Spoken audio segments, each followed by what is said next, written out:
Bonjour, je suis Olivia Cornevin, j'ai écrit le livre Enfin vaginal et je suis passionnée d'amour conscient. Ce sujet a de multiples ramifications et aujourd'hui on est au 4e épisode. Après avoir parlé de l'amour conscient et de la naturopathie, de l'amour conscient et de la guérison, puis d'expériences d'amour conscient et des écoles de mystère, j'accueille aujourd'hui Emmanuel Delpy qui va nous parler d'amour conscient et des hommes. Merci Olivia pour cette interview déjà. Moi je suis thérapeute, j'ai été énergéticien puis je me suis formé à l'hypnothérapie puis aujourd'hui j'utilise tout un tas d'outils différents pour accompagner les personnes qui viennent me voir. Et puis j'ai des sujets de prédilection comme l'hypersensibilité, la neuroatypie et puis aussi la dépression, les troubles anxieux, les insomnies, les traumas de l'enfance. Enfin bon, voilà, il y a plein de sujets, mais notamment cela. Voilà, je suis très content de pouvoir parler aujourd'hui d'amour conscient du point de vue de l'homme. Merci d'avoir accepté. Il y a énormément d'hommes qui me posent des questions sur l'amour conscient et je me sens assez démunie pour leur en parler parce que j'ai bien sûr énormément dialogué avec l'homme avec qui j'ai expérimenté ça à l'époque, mais que c'est compliqué d'aller expliquer ça à des hommes en fait. Et donc c'est pour ça que j'avais envie de faire cette interview avec toi puisque toi tu en as l'expérience. Et alors ce qui m'intéresse déjà pour débuter, savoir comment t'es rentré là-dedans. Est-ce que toi, c'est un peu comme moi, c'est-à-dire que tu as commencé à te documenter dans des livres, tu as pris conscience que le tantra, le Tao existait et tu t'es lancé là-dedans dans ta pratique sexuelle avec tes compagnes? Ou est-ce que c'est arrivé tout comme un cheveu sur la soupe tout d'un coup lors d'une relation sexuelle et que tout d'un coup tu as senti cette énergie circuler? Comment ça s'est passé pour toi? Pour moi, ça s'est passé plutôt spontanément. En fait, j'ai jamais cherché dans les livres quoi que ce soit sur ces sujets-là. Dans ma vie sexuelle, depuis toujours, j'ai toujours été très très très ancré dans mon corps et dans mes sensations. Et aussi toujours en progressant, en apprenant, hein, attentif à ce que ressentait l'autre. Faire l'amour tout seul, c'est quelque chose que voilà, j'ai jamais vraiment su faire. En fait, hein, ça existe, mais c'est pas possible. Je trouve que quand on est deux, enfin voilà, ça ouvre des portes. Je me sens très, très en gratitude d'avoir le corps que j'ai qui sent et qui ressent. Et donc c'est venu, oui, c'est venu de manière spontanée sans que je m'y attende du tout. Je pense que ce qui a favorisé ça, c'est d'abord une rencontre. Ça se fait pas avec tout le monde. C'est pas des choses qu'on peut contrôler. On peut pas dire tiens je vais faire de l'amour conscient avec toi. Ça passe pas. Même d'ailleurs les femmes avec qui c'est arrivé, ce sont des choses qui vont et qui viennent. C'est pas tout le temps, hein. Il y a des périodes, ça peut être sur plusieurs mois, peut être très intense, puis après, on sait pas trop pourquoi ça disparaît, puis après, ça peut revenir pour l'un, pas pour l'autre, et puis après, on se retrouve en phase. Je pense que ce qui m'a amené à tout ça, ce sont mes expériences personnelles par ailleurs, en énergétique notamment. Ça aussi, ça m'est tombé dessus hein, complètement. C'est des choses qui me sont venues avec la méditation, en méditant beaucoup, en faisant des stages de méditation, des retraites de méditation. Il y a des portes qui se sont ouvertes, aussi d'ailleurs en étant avec un hypnothérapeute. L'hypnothérapie, ça ouvre des portes aussi, de ce point de vue-là. Mais j'avais déjà un corps qui était bien prêt, un corps, voilà, j'ai fait beaucoup d'arts martiaux, donc je connais bien mon corps. Et puis je sais pas pourquoi, c'est comme ça, hein, même sexuellement, j'ai toujours été très attentif et très en contrôle de mon corps, de pouvoir sentir quand l'autre est pas loin de la jouissance, de pouvoir moi contrôler la mienne, ne pas aller jusqu'au bout quand ça se présente, redescendre, monter, redescendre, monter. Euh, je faisais ça déjà quand j'étais jeune parce que j'adorais faire l'amour, donc je voulais pas nécessairement que ça s'arrête parce que c'était bon.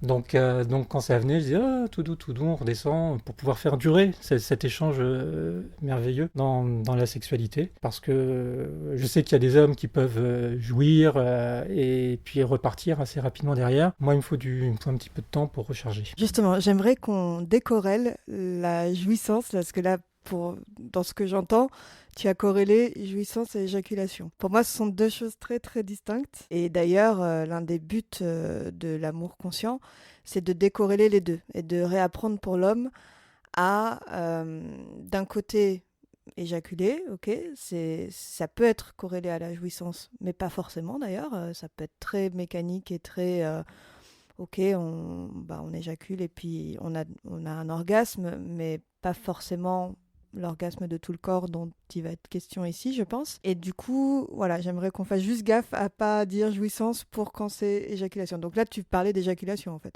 À cette époque-là, l'orgasme et l'éjaculation ont été synonymes. Enfin, l'un venait avec l'autre.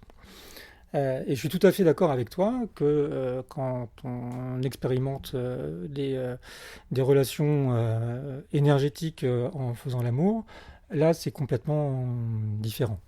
Et d'ailleurs, dans ma dernière relation où ça a été comme ça très très très fort, moi, je n'allais jamais chercher cet orgasme éjaculatoire. En fait, on a fait l'amour pendant enfin, des mois de manière très soutenue au moment de notre rencontre. Oui, peut-être que j'allais jusqu'à l'éjaculation, mais je sais pas, je pourrais pas faire de statistiques, mais 2 ou 3 fois dans le mois, et on faisait l'amour 30 ou 40 ou 50 fois dans le mois. Donc c'était vraiment pas du tout corrélé pour moi, effectivement. Et donc c'est très différent. Voilà. Si tu devais expliquer à un homme comment ça se passe pour toi, ou même aux femmes d'ailleurs qui nous écoutent, comment finalement, parce que là tu parles d'échange d'énergie, et les gens qui connaissent pas du tout ni le tantra, ni le tao, ni l'amour conscient, comment tu expliquerais à quelqu'un qui a vraiment pas d'idée de ça, comment se passe un rapport quand tu fais l'amour à quelqu'un consciemment, de ton point de vue d'homme? Si j'expliquais ça à un copain, je pourrais lui dire, enfin je partirais du rapport classique, où bon, bah voilà, tu as des sensations corporelles qui sont essentiellement au niveau de ton sexe et dans le ventre. Et en fait, je lui dirais, bah voilà, l'amour conscient, ou en tout cas, voilà, cet amour énergétique, bah en fait, tu vas ressentir ça, mais partout dans ton corps. Et tu vas même ressentir plus que ça. Ça va potentiellement être beaucoup plus fort. Voilà, ça, c'est, je dirais, le point de départ. Et je lui dirais même, parce que moi, ça m'est arrivé, hein, ça, cette circulation, cette sensation d'énergie, alors en général, ça part toujours d'ici. Hein.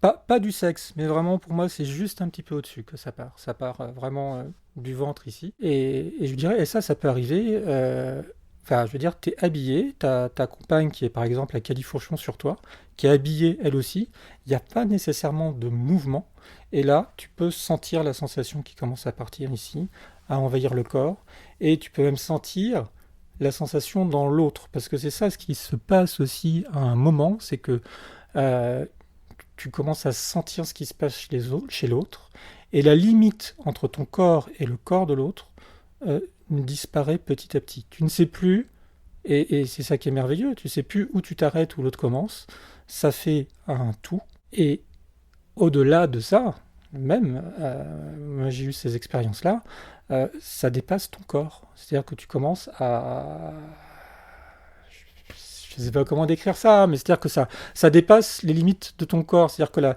la perception de cette énergie de plaisir, mais je dirais de plaisir, mais d'amour, parce qu'il faut énormément d'amour avec son partenaire pour que ça puisse arriver. Et cet amour-là, il ne se contrôle pas, il est là où il n'est pas. Mais donc cette énergie d'amour qui va envahir toutes les cellules et donner un plaisir incroyable et se propager au partenaire, enfin, en tout cas, on va avoir le sentiment qu'on baigne tous les deux dans cette énergie d'amour, va nous emmener au-delà de nos corps. Quand tu dis au-delà, ça veut dire que cette énergie, tu la diriges autre part, parce que moi j'ai eu des témoignages comme ça d'amis qui carrément dirigent l'énergie sexuelle vers tout là-haut, ou vers le monde, ou vers quelqu'un. Enfin voilà, il y a une intention au début quand on fait l'amour, et cette énergie peut être utilisée pour le bien-être de l'humanité, et on peut envoyer cette énergie d'amour dans le monde.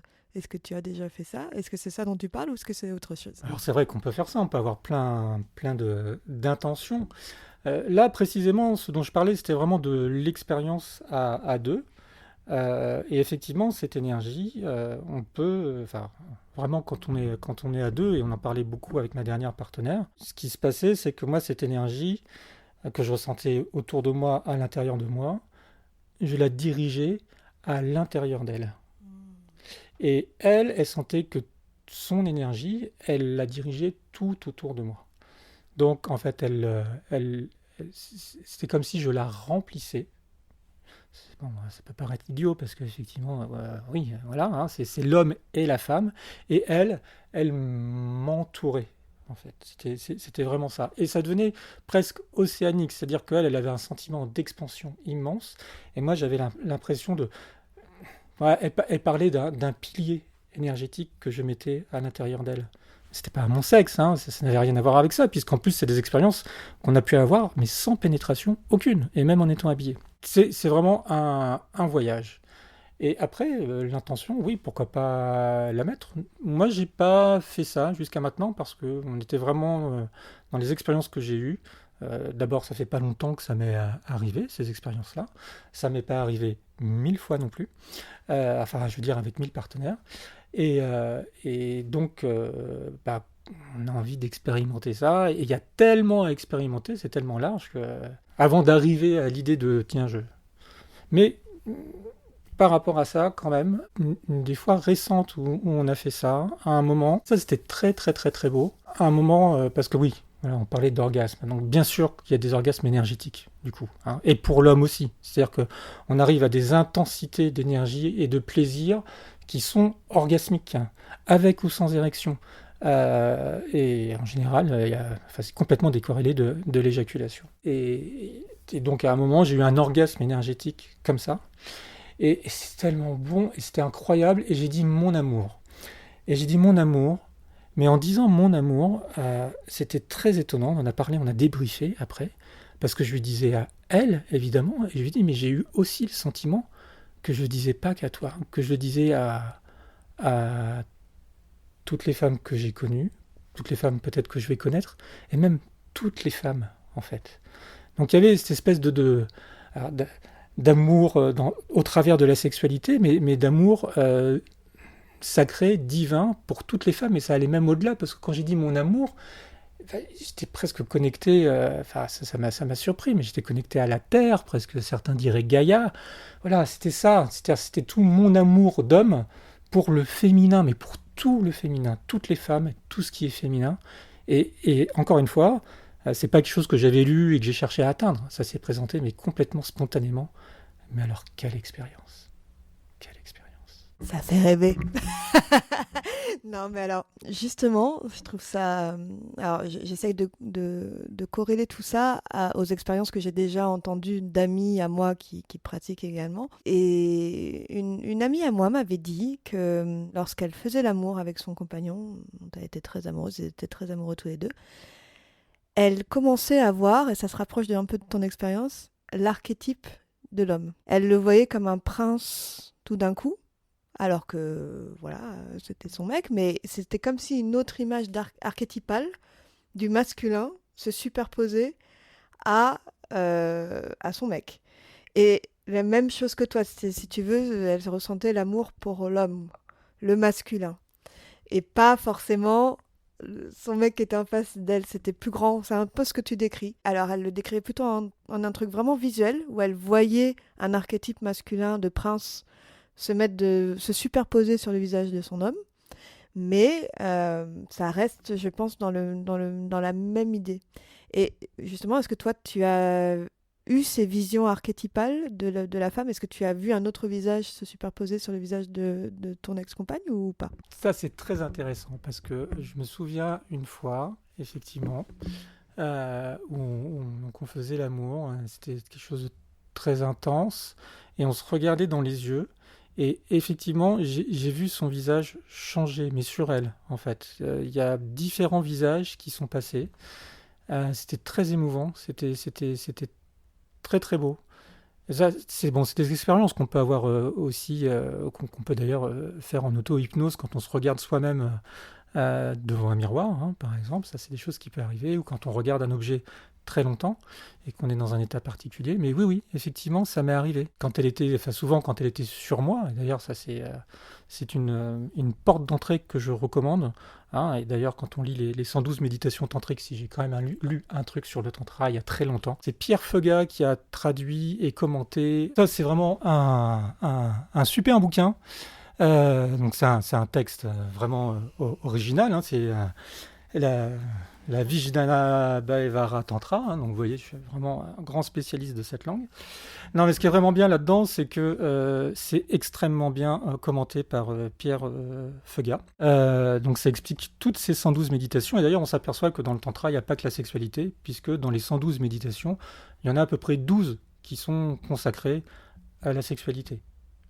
Donc on se fait souvent un amalgame entre tantra et sexualité, mais pas du tout. Pour revenir à cette histoire, voilà, dans cet ouvrage, une des portes d'entrée pour monter en énergie, c'est que l'homme soit dessous. Alors on peut être assis, l'homme peut être allongé, mais la femme est dessus. C'est elle qui chevauche. Et dans une des méditations, je me souviens, j'ai lu ce livre il y a assez longtemps, mais ça m'avait marqué, c'est la femme qui ouvre le portail en étant sur l'homme, comme ça.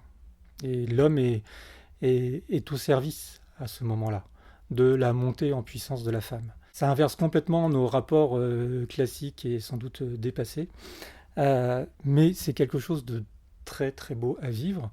Et moi, c'était pas nécessairement la position que je préférais parce que j'aimais bien être justement un peu aux commandes, etc. Et en fait, on commençait régulièrement comme ça. Et moi, je pouvais passer des heures juste à être. Alors, on n'est pas passif en dessous, on peut bouger, on peut faire plein de choses, mais juste d'être en dessous d'elle, en dessous de la femme, de la soutenir pour qu'elle prenne son envol. Et ça, c'est pareil, hein, c'est super fort. Est-ce que tu dirais que très mécaniquement, le fait que la femme soit sur l'homme, c'est pour justement le ralentir, laisser le rythme se faire par la femme et non pas l'homme?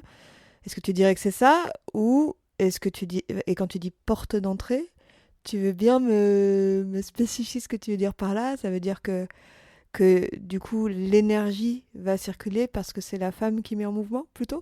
En tout cas, c'est ce qui est expliqué dans le livre qu'on vient de voir. Après, moi, j'ai expérimenté d'autres portes d'entrée. Faut que je reprenne parce que j'ai perdu le fil de ce que tu me disais. La première remarque, c'était est-ce que tout simplement la femme qui chevauche impulse le rythme?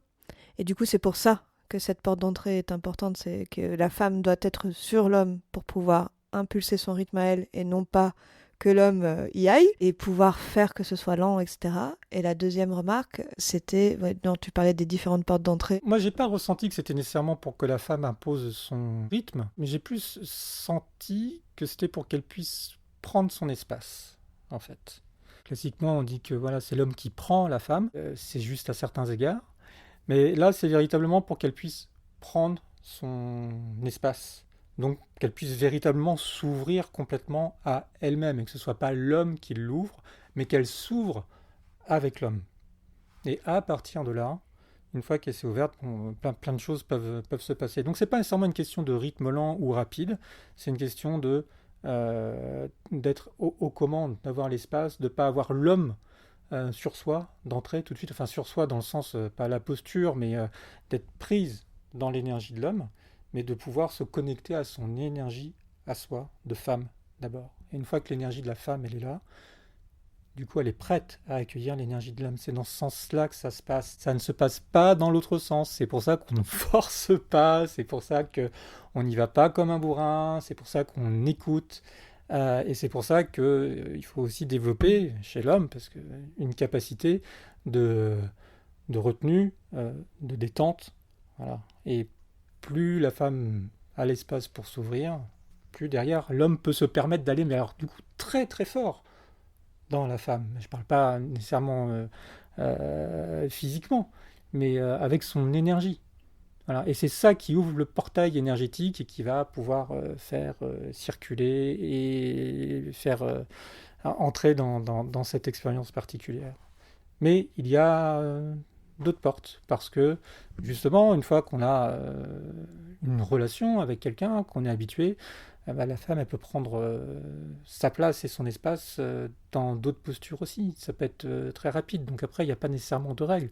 Moi, je proposerais de commencer comme ça parce que c'est mon expérience. Et en plus, bon, voilà, pour l'homme, quand on se laisse aller, qu'on se met au service de la femme pour ça, c'est d'une grande beauté et d'un grand amour. Mais il y a d'autres portes. Je me souviens une fois, on était l'un sur l'autre, mais à l'envers, donc en 69.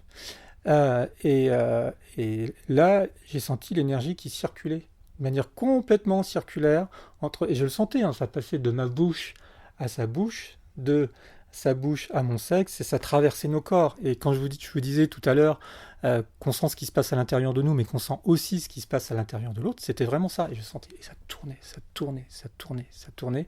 Je ne sais pas combien de temps on est resté à faire ça, et peu importe d'ailleurs, mais c'était magique. Donc il y a d'autres portes. Enfin, on ne sait plus combien de temps s'écoule. Il y a une sorte de parenthèse complètement folle à ce moment-là. C'est tellement jouissif, tellement orgasmique, tellement extatique, j'ai envie de dire, que on est complètement au-delà du temps. Comment on revient à la réalité et qu'est-ce qui fait que tout d'un coup, on se dit, bon, ok, on s'arrête. Alors ça, c'est une vraie question. Et en plus, c'est une question, à mon sens, qui est très importante pour plusieurs raisons. Alors, comment on s'en aperçoit? Parce que parfois, ça finit par redescendre. Okay, enfin, d'ailleurs, ça finit toujours par redescendre. Et puis, ça peut aussi remonter. Et puis redescendre. Et puis, quand ça redescend, on peut s'accrocher à ça et avoir envie que ça remonte. Donc, c'est là où c'est important, à mon sens, d'être attentif, de ne pas en vouloir trop, de ne pas vouloir être trop gourmand, parce que parfois, ça peut amener à vouloir insister, à aller chercher des choses qui sont plus là aujourd'hui. Donc ça invite aussi, ça c'est une super chouette chose aussi là-dedans, au lâcher prise. C'est pas juste on fait de l'amour conscient et c'est juste voilà, c'est la fête et bien sûr. Mais il y a bien conscient là-dedans. Donc c'est pas on est conscient pour pouvoir atteindre ça. C'est en atteignant ça, il faut aussi rester conscient et de pas nécessairement se laisser embarquer là-dedans. Moi, à mes débuts, ça a pu nous arriver. Ça prend énormément de place. C'est-à-dire que quand on se voit, on fait l'amour, on ne fait rien d'autre. On passe son temps à ça. Et il n'y a plus d'espace pour grand-chose d'autre dans la relation. Et quand c'est plus là, du coup, on est un peu perdu. On se pose des questions. Est-ce qu'on s'aime? Est-ce qu'on s'aime plus? Qu'est-ce qui se passe? Et tout ça, ce sont des écueils. Donc, l'amour conscient, consciemment. En fait, c'est aussi se dire, ok, très bien, il y a ça, mais laisser de la place aussi pour le reste. Moi, ça a été un écueil à un moment dans ma dernière relation. On a réussi à le dépasser. Donc tout invite à la conscience, même l'amour conscient, à plus de conscience. Merci d'avoir précisé ça, parce qu'effectivement, je pense que dans le récap de qu'est-ce que tu dirais à un homme, il y a déjà aimer la personne avec qui on est, je pense, parce que sinon il n'y a pas d'amour conscient, ça peut pas exister. Ça ne peut marcher aussi, selon moi, qu'avec un couple. Tu peux pas être avec plusieurs personnes en même temps, parce qu'il y a de l'échange d'énergie entre deux personnes.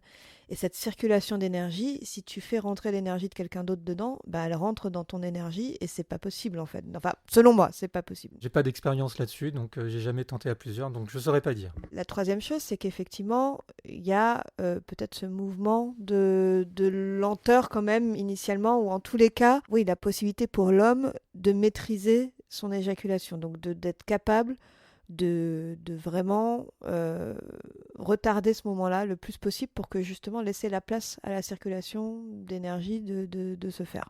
Oui et non, parce que je dirais que quand la circulation d'énergie, elle est là, on se branche sur autre chose d'orgasmique et ça n'a plus rien à voir avec ça. Par contre, je dirais que si on veut atteindre ça, enfin en tout cas aller vers, favoriser ces expériences, pour l'homme, en tout cas, il me semble être une bonne chose de pouvoir commencer à contrôler, ralentir tout ce qui est éjaculation pour pouvoir avoir du temps et se brancher sur un autre canal. Parce que l'orgasme énergétique, appelons-le comme ça, il n'a absolument rien à voir avec l'orgasme éjaculatoire, même si celui-ci peut être très puissant. Et moi, j'ai eu des orgasmes éjaculatoires dans ma vie, mais ça durait plusieurs minutes. Hein. J'étais scotché. Voilà, puis d'autres très décevants.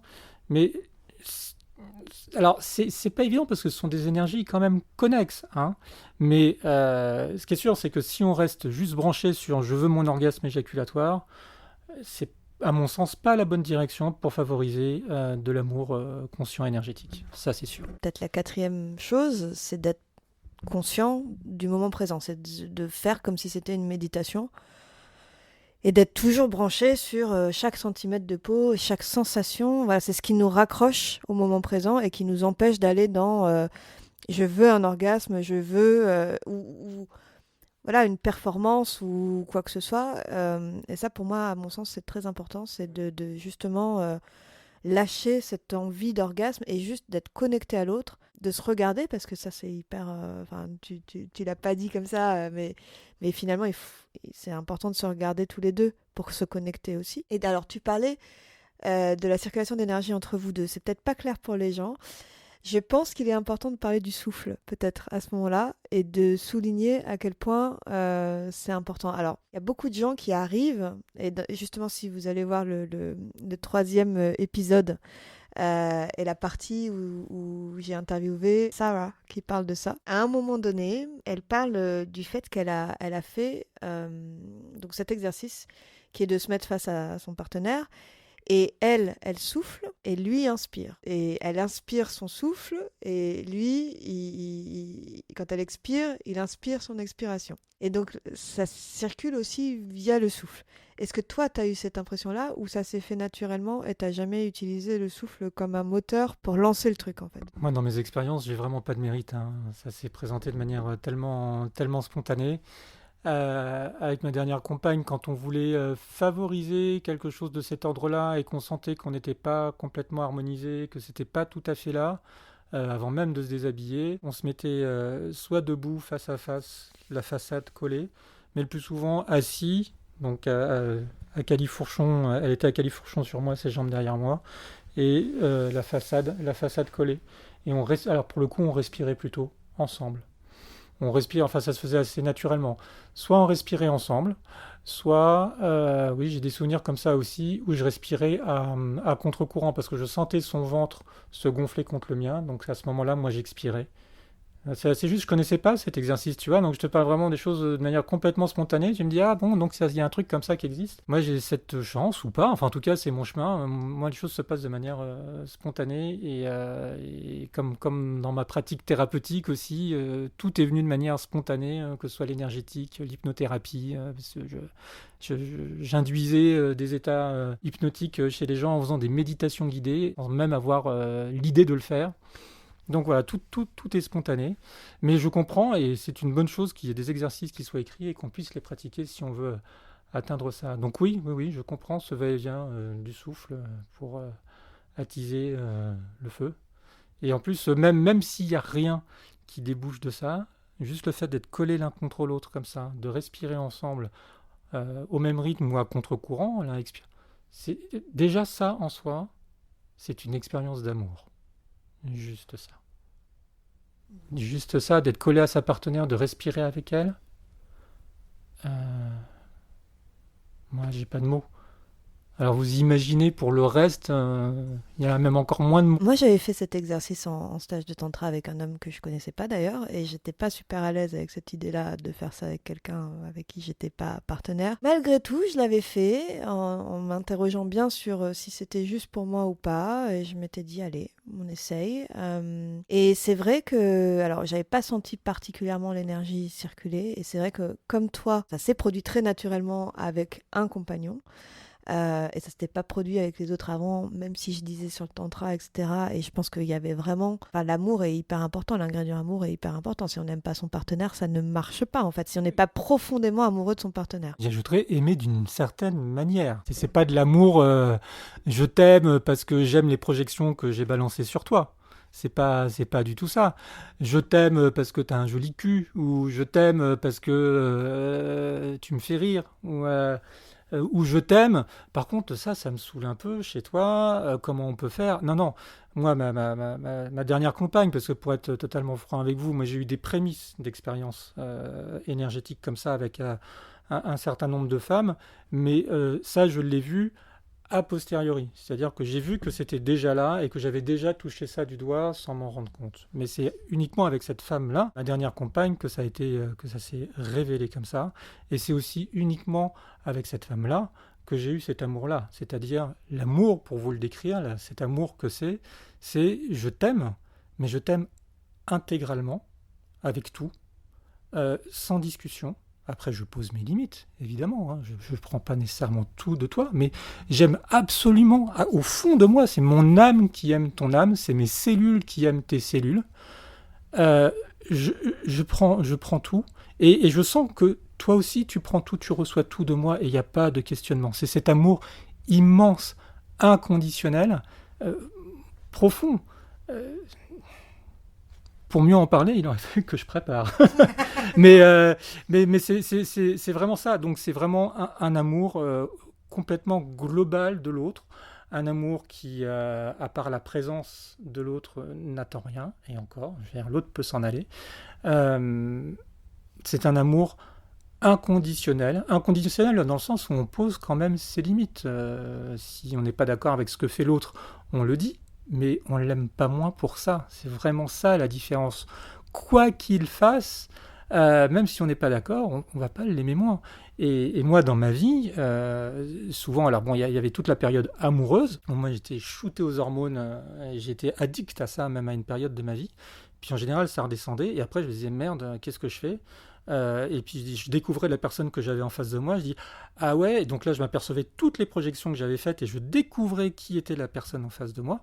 Et là, bah, soit j'avais de la chance et ça fonctionnait, soit j'avais pas de chance et je me disais, ah merde, non, mais je peux pas rester avec cette personne. Et donc là, c'est pas du tout, du tout, du tout comme ça que ça se passe. L'autre, on le voit et on a passé presque 1 an et demi ensemble et, et je lui disais, je lui disais, mais moi je comprends pas en fait. Je t'aime de plus en plus. C'est-à-dire qu'on a eu notre période où on était shooté aux hormones, mais c'est peanuts par rapport à maintenant l'amour que je te porte et l'amour que je ressens pour toi. Ça s'était jamais passé comme ça pour moi. La période amoureuse où on est shooté, c'était le top. Et là, j'ai découvert que c'était juste la première marche. Mais c'est complètement délirant. Et donc, on peut aimer comme ça et se sentir aimé comme ça, et il y a une détente là-dedans.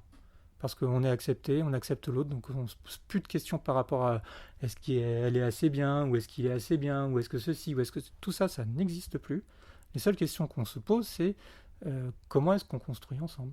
Oui, et puis ça va au-delà du corps, ça va au-delà de finalement, on est tombé amoureux parce qu'il y avait peut-être le physique, mais il y avait autre chose, il y avait une connexion d'âme à âme. Finalement, elle est très très forte et t'avais pas besoin de préparer, tu l'as extrêmement bien décrite. Et justement, alors j'aimerais parler de ce qui est un peu plus dur pour toi comme pour moi, puisque toi et moi, on est séparés des personnes avec qui on a vécu cette extase. Pas parce qu'on les aime plus, bien au contraire, on les aime encore et toujours. Voilà. Ça part pas. Ça part pas, mais parce que on veut pas la même chose de la vie. Moi, pour moi, je voulais absolument me marier, avoir des enfants, enfin avoir encore un enfant et m'installer sur la côte où je vivais déjà avec mon compagnon. Et lui, il a déjà 3 enfants, il n'avait pas envie d'en faire un autre. Il préférait rester dans sa ville, qui était à 1 heure de chez moi. Et puis, il n'avait pas divorcé de son ex-femme, donc il n'allait pas se marier. Et ça faisait déjà 7 ans qu'ils étaient séparés de corps à la fin de notre relation, qu'ils n'avaient pas réussi à divorcer. Et moi, en fait, j'étais persuadée que c'était l'homme de ma vie. Et je voulais tout ça avec lui, parce que je ne l'avais pas vécu, en fait. J'ai déjà un enfant, mais j'avais pas vécu ce truc, ça y est, on s'installe ensemble, on fait une famille, on refait une famille ensemble, et on se marie, et on y va, et on décide que c'est pour la vie, quoi. Et j'avais vraiment besoin de ça, et en fait, il a pas pu me le donner, il m'a fait croire qu'il voulait me le donner, il a pas pu me le donner, et au final, on s'est séparés, mais tout en s'aimant, ce qui est absolument horrible, parce qu'en plus, on a vécu l'extase. Et on se dit, est-ce qu'on va un jour retrouver ça avec quelqu'un d'autre parce qu'il n'y a qu'une personne avec qui on a eu peut-être ça. Alors, toi, tu as eu plusieurs expériences, donc je pense que c'est possible de le vivre avec plusieurs personnes. Moi, j'en ai eu qu'une. J'ai eu un autre gars entre-temps, mais j'ai pas revécu ce truc-là. Mais du coup, dont je voulais qu'on parle, c'est plutôt comment cet amour inconditionnel peut quand même partir à volo dans la réalité et comment on ne peut pas rattraper l'autre personne. Parce que si on veut pas la même chose, on veut pas la même chose, quoi. Et comment tu as vécu ça? Déjà comme une surprise, parce que moi c'est pareil, c'était pas mon choix la séparation et je m'y attendais pas du tout. C'est vrai que quand on a vécu, et pas que la sexualité, mais cet amour incroyable dont je parlais, on se dit est-ce que je vais revivre ça un jour? Mais quand on a été amoureux, même sans cet amour-là, et qu'on se fait quitter, on se pose toujours cette même question. Donc c'est pas très différent. C'est juste le joyau qui n'est pas le même. Mais c'est toujours la question de la perte. du lâcher-prise et de l'inquiétude de est-ce que je vais retrouver. Mais quand on regarde nos vies, souvent on a retrouvé quelqu'un qu'on a aimé, et souvent c'était même mieux. Si l'histoire a été belle, hein, parce qu'on n'était plus la même personne, on avait grandi, et puis on a vécu autre chose. Donc, finalement, on peut retrouver. Et puis si on ne retrouve pas, on a vécu ça. On a quand même reçu ce cadeau de la vie de pouvoir vivre ça. Voilà. Et alors pourquoi ça se passe? Mais je pense que tu l'as assez bien expliqué. C'est-à-dire on peut s'aimer, garder cet amour incroyable, mais c'est des chemins de vie qui peuvent être incompatibles. C'est comme quand on s'aime un peu, on va dire de manière plus prosaïque, l'amour ne suffit pas toujours. Hein. Dans mon cas, il y avait une grande différence d'âge avec ma compagne. Euh, et je pense on en a discuté, qu'elle a beaucoup de doutes, elle est confuse, elle a une trentaine d'années, elle a peut-être d'autres choses à vivre encore, elle ne sait pas, donc c'est ça qui est venu perturber notre relation d'amour, mais on se dit encore qu'on s'aime tous les jours, et d'ailleurs notre séparation n'est pas encore tout à fait fluide. C'est difficile, et là je vais parler pour moi, ce qui est le plus dur là-dedans, et tu l'as évoqué, et qu'est-ce que je te comprends Olivia, moi qui étais à un endroit quand j'ai rencontré cette femme, parce que moi aussi j'ai un fils, où je me disais c'est bon, les enfants terminés, la famille terminée, j'en étais presque à me dire les relations terminées aussi, ça me saoule. Moi ce qui m'intéresse c'est de l'intimité respectueuse, parce que mon corps en a besoin, mais c'est tout. Et elle est arrivée du haut de sa trentaine, avec son désir d'enfant, etc. Et moi j'ai fait tout un chemin. Et aujourd'hui, une des choses les plus difficiles à laquelle renoncer là-dedans, c'est pas l'expérience vécue de cet amour extatique et de ces extases sexuelles, c'est de me dire, mais qu'est-ce qu'aurait pu être un projet de famille avec cet amour-là? Qu'est-ce qu'on peut vivre au sein de la famille avec un ou des enfants quand on est dans cet amour-là? Qu'est-ce qu'on peut construire de magique dans la vie avec une famille dans cet amour-là? Et ça, mais bon, c'est comme pour tout. Qu'est-ce que, de toute façon, on ne sait pas. Donc, ce sont des questions inutiles. Il n'y a pas de réponse, à mon sens. Ces questions qui font du mal, parce qu'on peut se dire, ça aurait pu être comme ci, ça aurait pu être comme ça, mais on ne saura jamais. Donc, à quoi bon de se les poser, ces questions-là? Je sais bien qu'on ne peut pas s'en empêcher toujours. Moi-même, j'ai du mal, mais quand je me les pose, je me dis, mais oui, ça sert à rien de se poser ces questions-là. Ou alors, si vraiment tu veux rêver à ce que ça aurait pu être, prends-toi 5 minutes, projette-toi avec cette femme, projette-toi dans une famille, fais cette petite expérience de pensée, une visualisation. Peut-être que ça va te nourrir, mais il faut que ça te nourrisse à un endroit vraiment joli, pas un endroit du regret, mais un endroit de l'amour. Si tu fais ça dans l'amour, ça peut être chouette. Si tu fais ça à un endroit d'inconfort, ça risque d'emmener dans une boucle, de faire du mal et de mener à des états très joyeux. Ouais, et c'est vrai que c'est difficile de ne pas y mettre du regret, et parce que souvent c'est comme un deuil en fait, une rupture c'est comme un deuil, et c'est accepter que l'autre ne nous répond plus, n'est plus là pour nous, et c'est comme si cette personne était morte finalement. Toi t'en es pas encore là, moi j'en suis déjà là depuis un bon moment, enfin depuis 1 an et 2 mois là. J'ai vécu ça. Si, j'ai vécu ça. Ouais. On va finir l'interview sans micro parce que le micro a arrêté de marcher, donc on espère que vous nous entendrez tout de même. On parlait donc du deuil de la relation, et que l'extase ne garantit pas que la relation fonctionne. Je veux dire, c'est un ciment, c'est quelque chose vraiment d'extraordinaire, mais que ça garantit pas que la relation se prolonge. Et pour ça, moi c'est vrai que je fais tout le temps des vidéos en disant aux gens, si vous regardez pas dans la même direction, ça marchera pas. Il faut que les projets de vie soient les mêmes, soient concrets. Et c'est vrai que, je sais pas si tu souhaites en parler, tu me disais, parce qu'on est amis dans la vie, on se connaît tous les deux, c'est pas par hasard que je t'interviewe aujourd'hui, donc on connaît très bien nos sujets réciproques et personnels, et nos vies amoureuses. Et en fait, c'est vrai que voilà, cette histoire d'enfant est venue. Toi, tu me disais qu'au départ, tu n'en voulais plus, et voilà, tu nous le disais tout à l'heure, que tu avais fait un parcours, et tu me racontais que voilà, pendant le temps que vous avez été ensemble, tu te disais, bon bah allez, je vais peut-être finalement repenser ma position qui était assez fermée. Hein. Moi, quand je t'ai connue, tu voulais plus d'enfants. Hein. Bah non. Donc, tu as quand même fait ce chemin vers elle, d'aller accepter d'avoir un autre enfant, alors que finalement, t'en voulais plus du tout. Alors, c'était pas tant accepter que d'aller chercher en moi s'il y avait du désir pour ça. Ouais. Parce que je n'aurais jamais fait un enfant pour accepter, Ouais. pour jamais. Ouais. Donc c'était aller chercher, j'ai fait tout un travail pour voir s'il y avait du désir en moi. Et aujourd'hui, je suis arrivé à un endroit où je peux dire oui, et si c'est pas avec elle et que la vie me présente la possibilité, ce sera toujours oui. Voilà. Ou non, je pourrais peut-être encore changer d'avis, ça dépend des rencontres des personnes. Enfin voilà, il y a plein de paramètres, mais voilà, j'ai trouvé ce désir très ardent en moi. Et je lui en ai parlé au moment où elle était déjà en train de partir, donc et bon. Ouais.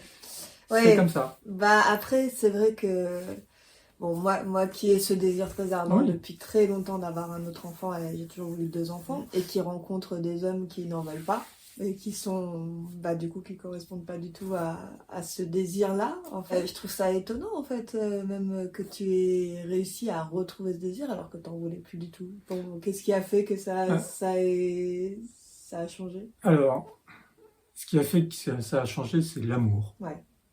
Déjà. L'amour que je porte à cette femme. Un travail sur soi, une écoute de soi, et de savoir d'où je partais. Moi, je me considérais, parce que voilà, c'est aussi très sociétal, je vais bientôt avoir 50 ans, je me disais, bon, bah voilà, tout ça, c'est derrière moi, c'est fini. Et puis c'est marrant comme la vie est faite, parce que j'ai rencontré un certain nombre de personnes autour de moi, puis j'ai des amis. Je me suis rendu compte que j'avais des amis qui avaient fait des enfants, des hommes, des enfants sur le tard, à 51, 52, 53. Donc il y avait ça. Je me disais, ok, je suis trop vieux. Et puis en fait, non. Et puis je me disais aussi, ça prend trop d'énergie et je vais pas y arriver. Et puis en fait, j'ai retrouvé confiance aussi à l'intérieur de moi. Et finalement, tout ce parcours pour aller voir qu'effectivement j'avais toujours ce désir d'enfant m'a transformé d'ailleurs à plus d'un titre personnellement. C'est-à-dire, ça m'a fait grandir au-delà du désir d'enfant. Ça m'a fait grandir en me disant, mais t'as 50 ans. J'étais à un endroit où ils disent, t'as 50 ans, ça, tout ça, là, c'est fermé. Et je me retrouve maintenant à un endroit où t'as 50 ans, et en fait, absolument rien n'est fermé. Au contraire, c'est encore plus ouvert parce que tu as ta maturité, que tu n'avais pas il y a 20 ans. Donc tu peux vraiment faire tout ce que tu veux. Tu as encore plus de possibilités.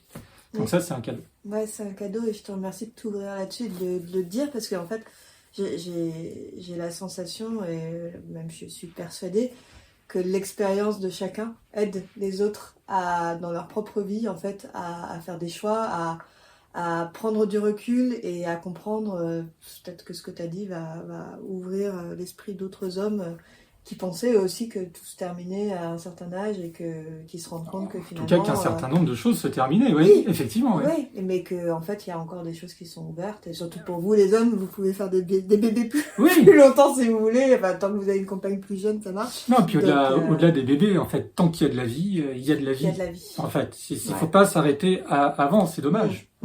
C'est vraiment dommage. Mais tu as raison sur le fait de...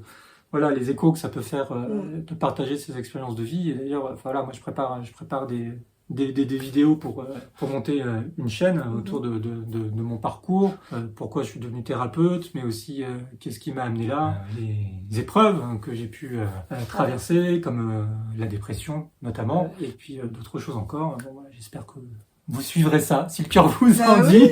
Et du coup, ce sera la chaîne YouTube @Emmanuel Delpy. De toute manière, je la rajouterai parce qu'on va la créer ensemble en fait, cet après-midi, après cette interview. Donc quand elle sera prête, oui, sur YouTube et TikTok, je vais faire les deux. Okay. C'est important de partager. Ouais, c'est important de partager, et justement, moi j'ai fortement conscience que raconter en tant qu'homme ce que tu as vécu, et ne pas avoir juste mon témoignage à moi de femme, c'est hyper important d'avoir les deux aspects. Et j'aimerais qu'on conclue justement cet échange. Déjà, merci de t'être ouvert comme tu l'as fait. Merci à toi, mais c'est important pour moi parce que je trouve aussi que dans notre culture, les hommes ne sont pas tant autorisés que ça à s'ouvrir, à parler de leur vulnérabilité, de leurs difficultés, de leurs émotions, etc. Donc merci de me donner cette plateforme, parce que c'est vraiment important qu'il y ait de plus en plus d'hommes qui puissent parler de leur cœur, de leur douleur, de leur force, de leur joie, de leur amour, de leur tendresse, de tout ça, Ouais. sans se cacher, parce que on a tous ça en nous. Hein. Oui, et puis moi j'ai la forte impression, enfin, quand j'ai écrit le livre, je raconte toujours que littéralement, c'est comme si je sentais une puissance qui me disait, vas-y, écris, écris, écris. Mais on me poussait dans le dos, là, vraiment, j'étais sur mon ordi à écrire le livre. Je me disais, mais c'est quoi ce truc? J'avais jamais ressenti ça pour aucun bouquin. Pourquoi on me pousse à écrire ce livre comme ça, comme si là-haut, ils voulaient que je fasse part de mon témoignage. Quoi. Et en plus, c'est très difficile de parler de sa propre sexualité et d'en parler avec les mots justes, sans que ce soit pervers, sans que ce soit cru. Donc moi, je mets un point d'honneur à dire sexe, à dire les noms scientifiques et à pas dire des mots d'oiseaux, quoi. Des noms d'oiseaux, plutôt. Même pas, désolé les oiseaux. Ouais, désolé les oiseaux, mais bon, bref. De dire vraiment les noms, quoi, pour que les gens s'habituent à reprendre ce vocabulaire-là au lieu de toujours l'éviter en disant autre chose qui est pas juste, quoi, en fait, qui minimise le truc ou qui l'enfantilise ou qui, j'en sais rien, des mots qui vraiment sont... Enfin, voilà, moi, ça me va pas, en fait. Donc, dans mon livre, j'ai fait cet effort-là. Je trouve que tu as fait un effort particulier à en parler, mais vraiment hyper, hyper bien et avec beaucoup de respect. Et justement, l'amour conscient, c'est le respect. C'est peut-être le truc qu'on n'a pas dit d'ailleurs. C'est le respect de base entre deux êtres humains qui vont faire circuler de l'énergie entre eux. Cette énergie, c'est une énergie d'amour et elle va se répandre parce que ce qu'il faut bien voir, c'est que finalement, cet amour qu'on fait circuler entre nous, ça va aller dans tout le monde entier et qu'on le rayonne après dans notre propre corps, comme dans le corps de l'autre, et que le couple devient quelque chose de plus grand que juste le couple, en fait. Mais d'ailleurs, c'est marrant parce que quand on était en train de se séparer, il y a plusieurs personnes qu'on ne connaissait pas, qu'on a croisées dans la rue ou à une soirée, etc. et qui sont venues nous dire « Vous êtes beau ». Alors qu'on était soit en train de discuter ou plutôt de notre séparation ou de ce qu'on allait faire, etc. Alors on était collés, hein, on était, comme ça, évidemment, mais... Et des inconnus, comme ça, spontanément. Moi, on n'était jamais venu me dire de quelqu'un que je connais pas, tu vois, qui était poussé à venir. Donc, effectivement, ça rayonne. Et ça rayonne même quand on est en train de se séparer. Cette beauté de l'amour conscient, inconditionnel, de la reconnaissance de l'autre et de son accueil. Voilà, ça, c'est... Ouais. Et c'est vrai que au-delà de ça, moi j'avais un autre truc, c'est après avoir fait l'amour comme ça, je sais que mon ex-compagnon et moi, on avait l'impression d'avoir rajeuni. Parce que l'énergie circule et je sais pas ce que ça fait cette énergie, mais ça. Et d'ailleurs les taoïstes le disent, hein, on a la sensation de rajeunir et c'est vraiment le visage est moins marqué. Parce que c'est l'énergie de vie, en fait. L'énergie sexuelle égale l'énergie de vie, c'est la même chose. On est bien d'accord. Et du coup, la faire circuler comme ça, c'est une cure de jouvence. Donc c'est peut-être aussi ça qui, voyez, c'est que vous êtes beau parce que aussi... il y a le glow. Il y a le glow, quoi. Voilà, mais c'est ça. Hein. Le glow. Donc si vous n'avez pas encore compris à quel point il n'y a que des bienfaits à faire l'amour consciemment. Disons que ça commence par une attitude, effectivement, de respect, d'écoute de soi et de l'autre, et de ne pas aller chercher quelque chose et de faire l'amour sans intention particulière, que d'aimer. Et puis après ça vient pas, ça c'est pas entre nos mains. On favorise, mais c'est comme pour tout dans la vie, on favorise des choses.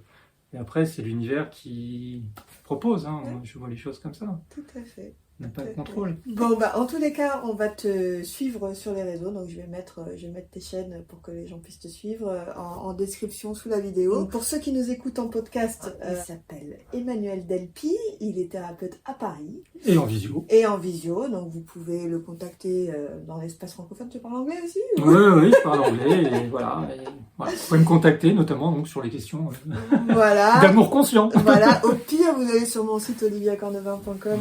Vous m'envoyez un petit email en me disant que vous voulez avoir les coordonnées d'Emmanuel. Donc, rappelle-le, toi, tes spécialités, c'est donc de l'accompagnement thérapeutique sur la dépression, la neuroatypie, l'hypersensibilité, les abus sexuels dans l'enfance. Les abus sexuels dans l'enfance, les violences dans l'enfance.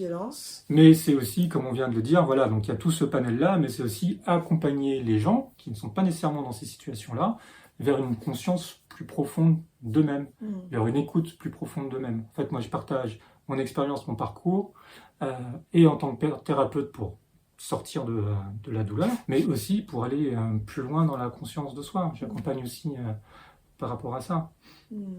Pas que pour les problèmes, mais aussi pour la joie. Enfin, en tous les et cas, l'amour. Et l'amour. Enfin, en Voilà. tous les cas, pour moi, Emmanuel est une personne exceptionnelle, un humain formidable. Merci, que vous pouvez Olivia. aller consulter. Et je te remercie encore pour ta générosité, ton ouverture et ton témoignage ça va vraiment inspirer, je pense, des hommes comme des femmes à aller vers plus d'amour conscient et à vouloir enfin atteindre, parce que l'amour tel qu'on nous le présente dans le monde, dans les histoires, tout ça, en fait, ça peut être beaucoup plus grand que ça. Et si toute l'humanité s'y met, je pense que l'humanité ressemblera plus du tout à ça dans quelques temps. Moi, c'est ma mission dans cette vie, c'est vraiment faire en sorte que l'amour conscient se répande, et donc ces émissions sont là pour ça. Je te dis à très bientôt pour de nouvelles aventures. Nous, on se reverra de toute manière dans la vraie vie. Et puis merci encore pour tout. Écoute, moi j'étais vraiment ravi de pouvoir faire ça. Je suis toujours hyper heureux de pouvoir partager, ça me met en joie. Et effectivement, pour moi, les deux mots-clés, il y a l'amour conscient, je suis d'accord, mais il y a l'amour et la conscience. L'amour et la conscience. Ça, c'est vraiment les deux piliers de la vie heureuse. C'est ça. Merci Olivia, merci beaucoup et merci. Merci à tous ceux qui nous auront écoutés, regardés et qui seront allés jusqu'au bout de cette interview. Et je vous dis à très bientôt pour l'épisode 5 qui sortira, je pense, dans un mois. Au revoir.